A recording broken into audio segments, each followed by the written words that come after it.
Edge with April Mahoney Brains. Well, how are you? This is the spot, the place where the conversations are pointed, the guests are sharp, the responses are never dull. Today we're going to Australia. We're going to meet Kaye Russell. Kaye is a business strategist. Her philosophy and her tagline is freedom to thrive. Okay, are we afraid to be free? Are we free to be afraid? You have to be a risk taker in business. You look at some of the greatest achievers, Bill Gates, um, Oprah Winfrey, Jay-Z, Snoop Dogg. You look at these mega people making all of this money, but what they had to do is they had to walk by faith and not by sight. And you also need to put in a strategy. You have to have a plan.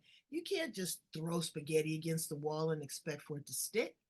So you got to work with a trusted professional, somebody like Kaye, that's been there, that's done that, that can show you options, that can create a roadmap for you to travel.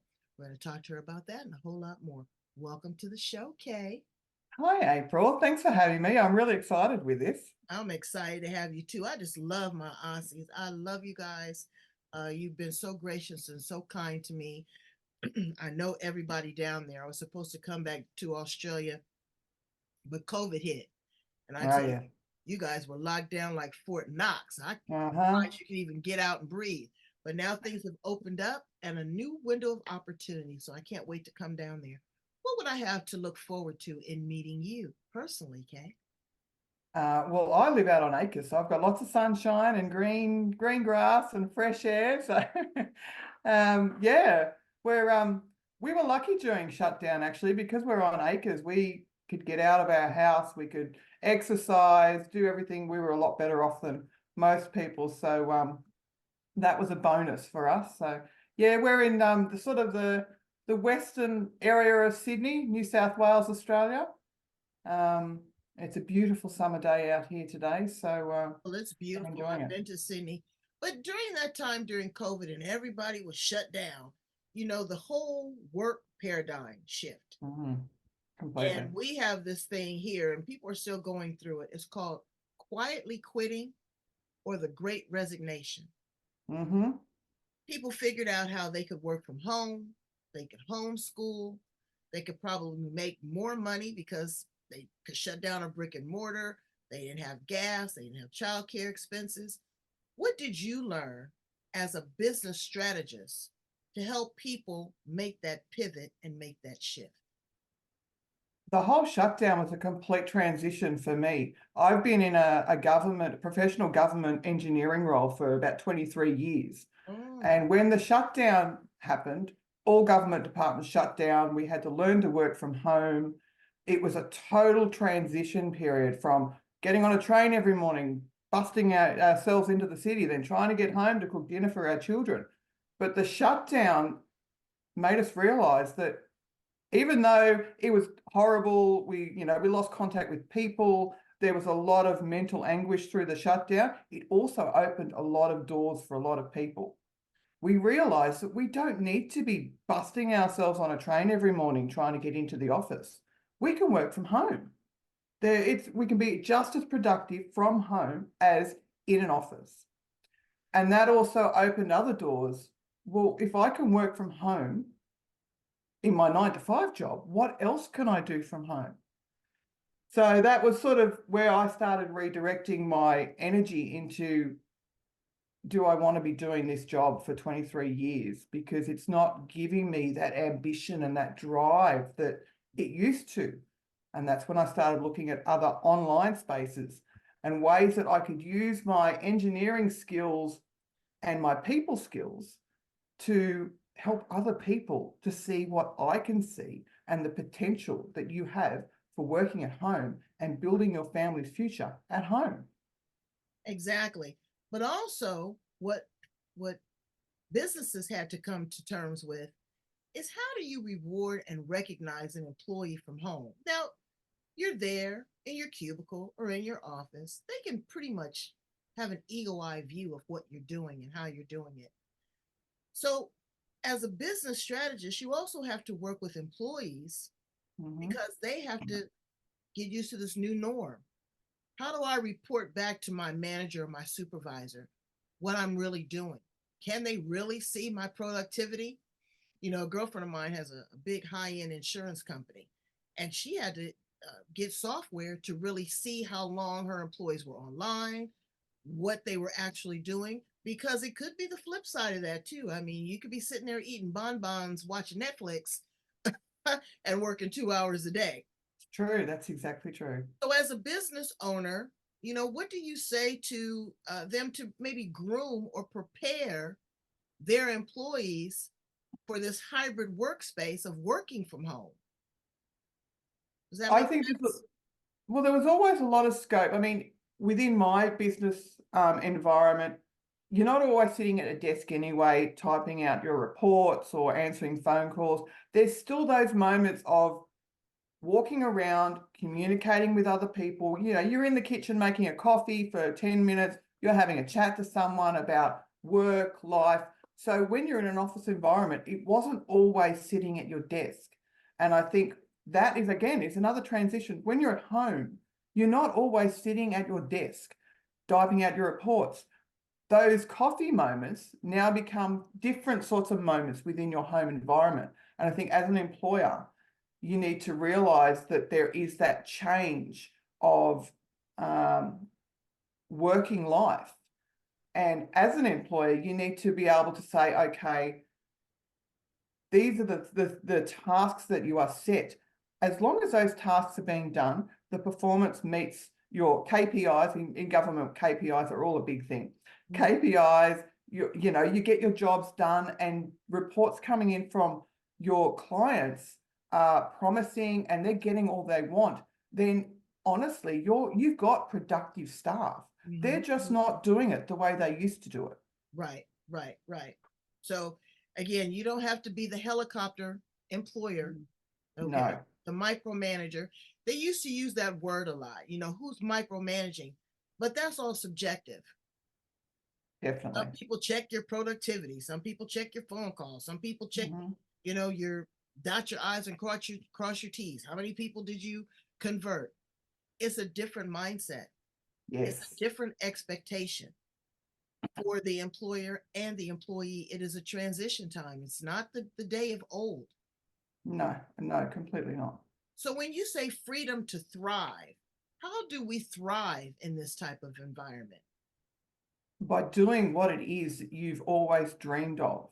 Mm. So, I mean, as kids, we have dreams. We want to be a ballerina or a fireman or something like that. But as we start to grow and we fit into that normal life cycle of a 9-to-5 job, you go to school, you go to uni, you have your 9-to-5, you have your family, then you plan for your retirement. As we start to go through that, and we start to realize that what happened to those dreams when I was a kid, they just get pushed to the side. So by being able to thrive is being able to realize what were those dreams and realign yourself to develop those dreams and actually fulfill them. Currently, I mean, my children are now teenagers, so I've got a bit more flexibility. I don't need to be there. I don't need to be a hover parent anymore. They've got their own lives. So I've got that scope to start reinventing myself for what I wanted before is now what I can have now. So by thriving is to reinvent yourself, re-engineer your life to meet those dreams that you always had but could never reach. But also bring someone along with you. Oh, yes. I'm 61 years old. Every time I say that, girl, it makes my afro fluff. But I think about that. It is time to mentor. It is time to pour this knowledge and wisdom into the next generation. Their whole work environment and work ethic is far different than what ours was. Yes. They don't even expect to pull up to your parking space at a brick and mortar. They want to work directly from the device. They don't communicate like they used to. They want it in bits and bytes. They do not want a whole bunch of, linear language. That's right. They expect top dollar. Yes. And a lot of them aren't going to uni here in the United States anymore like they used to. No. Say that it's overrated. You Mm. know, you spend 4, 6, 8 years, unless you're going to be an attorney or a doctor, in a classroom environment and never have practical application to what you're going to do in the real world. There's so many entrepreneurs. You Yes. have experience in that. Tell us Mm. a little bit about your entrepreneurial ventures and, you know, building teams and building morale in that type of environment. Yeah. So I've always been in a team environment. As I said, 23 years in the engineering department, you're always working with people. So by working with different personalities, I've sort of developed a skill at being able to build those relationships in different ways to help these people and to meet their requirements in a business sense. So now I'm transitioning into an online space. I see that this is the new norm, honestly. Doing everything, as you said, doing everything online these days is the new norm. Absolutely. It's online marketing is just booming, especially with women throughout the world. So I'm taking those skills that I've used. So being an engineer is about investigating a problem and solving it.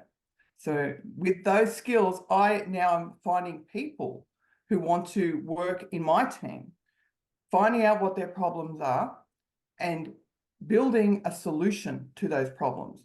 My solution is a business model that just helps people realize those dreams, how to thrive, how to provide their families with a future financially. That's what I am doing now in building a team and helping people realize how I can help them. Mm-hmm. It's so hard to build generational wealth. Mm-hmm. It Yes. used to be, again, the millennials. I was talking to my daughter, and I was saying, "Oh, you know, that's a nice piece of land." She says to put a tiny house on. They Mm. don't want the big brawling estates. They don't want the acreage. They don't want the gas guzzler. They want mass transit or an electric vehicle. How, as parents, because you're a parent, Yes. are we shifting to help accommodate our children in this new environment? It's very different from us. It Very is. different. What are you seeing with your kids, and how are you kind of coasting them into some sort of direction? Because we don't know where it's going to, you know, be with AI and all that. Mhm. We don't know how to form that. And as an engineer, you're also very analytical, you know. So, Yeah. what's your strategy on that? I think we completely underestimate these younger generations. When I look at my daughter and my daughter's got her head screwed on more so than I ever could have. She knows exactly where she wants to go. She knows exactly how she's going to get there. She has her life planned out. When I was 18, I was unemployed and just looking for a way to have fun. Mm-hmm. So I think these generations, even though they're driven by their phones and what's on the computer and TikTok and things, they still have this ability to see how they're going to get there. It's not, they're not really looking for a free way to get through life. They've still got this drive. And I mean, I think back when I was in primary school, the big thing, I remember when ATMs or, money machines came in Right. and it was everyone thought, oh my goodness, the banking system is going to just drop out. How is anything going to function now that we don't need banks? We can get our money from a machine. The same thing is happening now. We're using AI in our phones. It's just a gradual transition of society. And I think these younger generations realize this.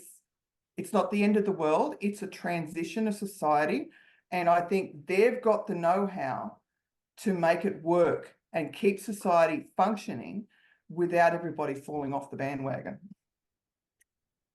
I love that. I love that. That made a lot of sense. All right, you're in engineering. What do you think about this AI, artificial intelligence? People are afraid of it. I remember Mm-hmm. when the cell phone changed. I Mm. was of the day when it was a big brick, and now it was, you know, now it fit in the palm of your hand. I would talk to my mother and I say, "Oh, you know, let's do a video chat with your sister." "Oh no, I don't want to get in front of that thing. It's the devil. So it's different. But artificial intelligence is going at a rapid pace. I'm a little concerned because so many people have their hands in it. When they were developing a cell phone or when they were developing Microsoft or these computers, you had engineers such as yourself. I don't know what exactly type of engineer you are, but you had a group or a team that would consort together. Now you've got Aunt Martha. You've got anybody that can say anything, put this into this database and create images, music, videos, text. How do we work harmoniously with something that is moving so fast like AI? Yeah, no, I definitely understand the concerns. And I think a lot of that might be driven by the good old Hollywood movie scene. I mean, for the last 20 years, we've been fed movies where AI takes over the world and that we all, we're all end in this Right, right, right, apocalyptic right. scene. Right, right. I can think of a So few movies that I've seen like that. yeah, exactly. So, but I mean, there's always going to be someone who pushes the envelope that little bit too far. And I think as a society, we just need to keep check on those things. I use AI at the moment with my online business, and I can tell you it saves me so much time writing copy and stories and things. It's a check thing. I put my details in, it goes through it. You could change it to be like this. I mean, there are definite bonuses to AI. It just has to be monitored Mhm. and kept in check that it doesn't overrule our lives. It's there to help our lives. And I It, think it that's a scares very me. fine line. Scares me sometimes. I went to my girlfriend's house and she got tons of money. The cotton picking refrigerator told her she was out of milk. I Ah, was yes. I was like, oh, what? That's crazy. Or I'll be at my other friend's house and you'll say something and Siri will answer you. Mm, I'm like, I'm not talking to you, machine. Oh, I apologize. And it's very weird. But we have to yeah, get used to it because that's where we are. I And in think so. hindsight, we're probably decades behind other Mm, civilizations. I believe in other earthly, I mean, well, not earthly, but other beings in yeah. the universe. Do you believe in that? Oh, completely. They're up there watching us going, why are these people taking so long to get on with the whole show? Exactly, exactly. So since we changed the subject, let's ask some fun questions. Okay. If you could pick a planet, which planet would you be from? I think Venus. I love the color of Venus. That blue hone. It looks so calming and soothing. Apparently it was similar to Earth. So, you know, We'll see. um, at one point in time. But yeah, I've always liked Venus. I'd be from Pluto, way out Okay. there. Just way out there, just trying to figure it out. If you were an appliance in the kitchen, okay, Russell, what appliance would you be? I think a coffee machine. Coffee Perking up all that caffeine to keep people driven and going. That's me. Coffee machine. I'm gonna be the spice grinder today. I changed today. I just want to spit, I just want to mix it up. Put a little cilantro in it. That's Go good. for it. Sounds If great. you were an animal, what animal would you choose to be? I've got a thing for horses. I think horses have an amazing life. And they're a lot more in tune with what we're doing and people than we give them credit for. They're a very intelligent animal. So I would definitely be a horse. Be a horse.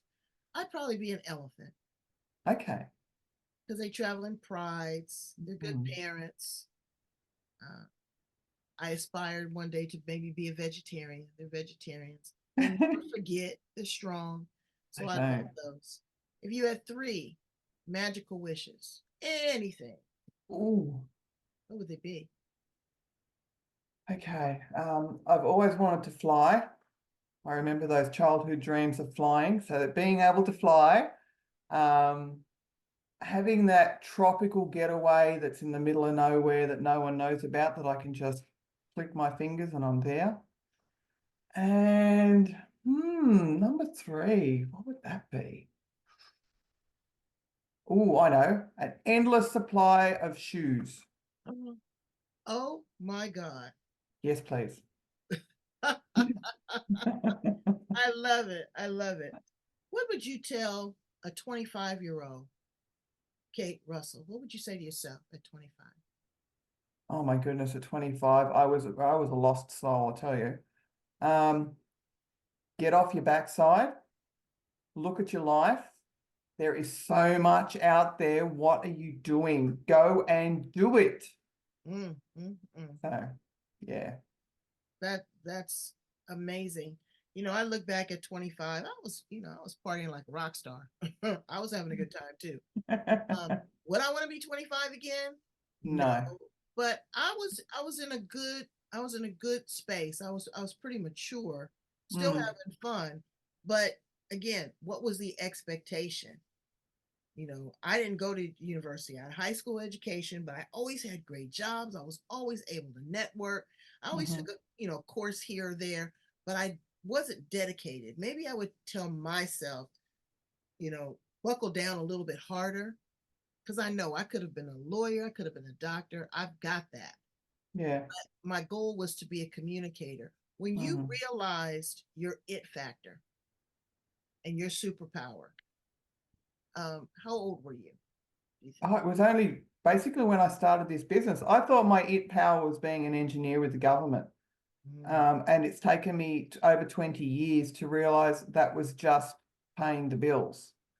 My it factor is working with people, helping them to be where I am, to see what I see, and to as I said before, reach those dreams that they thought were gone, they lost sight of, to revision themselves into what their lives could actually be. So that's my new it. So you've been able to revamp yourself and Mhm. rebrand yourself. So Completely. you're currently working with clients. Tell us a little bit about your program. So the business model I'm working with, it helps train people on how they can realign what they're doing in a business to work with a high ticket product. And from this product, you can set yourself and your family up for the rest of their lives. So, as I said before, I help them re engineer their life by realizing their previous dreams, how they can use this business model to fulfill those dreams. So we work together as a team. We work together. We have regular meetings. So there is a huge community that we all work together. And you don't get that same community. Well, I didn't in my business, in my 9 to 5 government job. The community, I think, makes all the difference when you're in any business. That support factor just keeps you going, to know that there are other people who have the same mindset and the same drive that you do makes all the difference in any business you're in. And so that's what's driving me, and that's what's driving me to help other people see what I can see. Absolutely. And there's three key factors in there. One is education. Mm-hmm. You've got to be sharp at your game. I tell Yeah, people that all the time. Don't wait for outside influences. Read the book for yourself. That could be religion, that could be education, that could be relationships, whatever it is. Read that for yourself and get your own understanding. The second thing is partnership. Align with individuals, like you said, that are on your team. That yeah, is your tribe, brains. You are what you eat. You are that's who you it. hang around. You know, I hang around big ballers, shot callers, absolutely. And I'm right up there with them. Yeah. They immerse you, you learn from them. I was talking to my girlfriend that, was the one with the gazillion dollars. And I said, what if you lost everything tomorrow? What would you do? She said, I would go in there and put on those red bottom shoes. She probably borrowed from UK. She put on those red bottom shoes, a nice pencil skirt, and go hang out where she hung out before. Yeah. And I said, really? I said, you wouldn't feel, down or depressed? She said, no, because I have to get back on that horse and ride it. Mm-hmm. I have to stay consistent. That's the third recipe for success. You've got to be consistent. You've got to show up. Mm-hmm. People are counting on you. And the biggest person that's counting on you is a person called self. Yes. You have education, partnership, and consistency. And I think those are a recipe for success. Would you agree? Oh, completely. Um, it's those moments of self-doubt that you need that community behind you to lift you up again and redirect you back into where you're going. And the energy from people who are like you need to be around those people. You need to get rid of all these naysayers and the negatives. Hang around people who are oozing that energy of motivation and drive. That's how you keep going in your business. Right. And you just can't wait for other people to do it for you Mm-mm. because your plan is not their plan and their No, plan is not your plan. that's right. Don't be envious and jealous of other people. Just mimic what other successful people have done. Mm-hmm. You don't have to reinvent the wheel. No, They've not at already all. done it. They've already Exactly. done it. Automation. Absolutely. Absolutely. Go in and check out AI. Don't be afraid of it. No. Don't let it become who you are. Every nano thing you have to depend on it, but Mm-hmm. use it as a tool. Yes. You know, um, you have been such a wealth of information. Okay, I've thank you loved so every much. moment. I enjoyed this so much.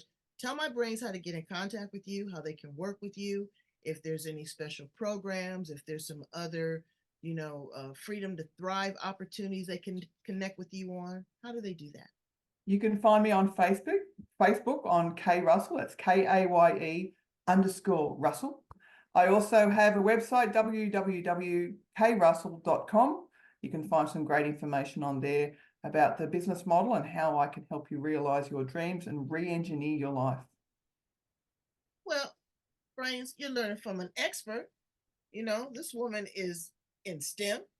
She wants to be able to fly on the back of a horse and drink coffee And have lots of shoes. and lots of shoes. I absolutely love it. Thank you so much, brains. Please do your due diligence, what you promised, that you're going to go in, you're going to like, love, share, and subscribe. You're going to go in, you're going to look at Kaye's information, you're going to connect with her, have a consultation with her. You don't know what you don't know. The freedom to thrive, but it all starts with that first step.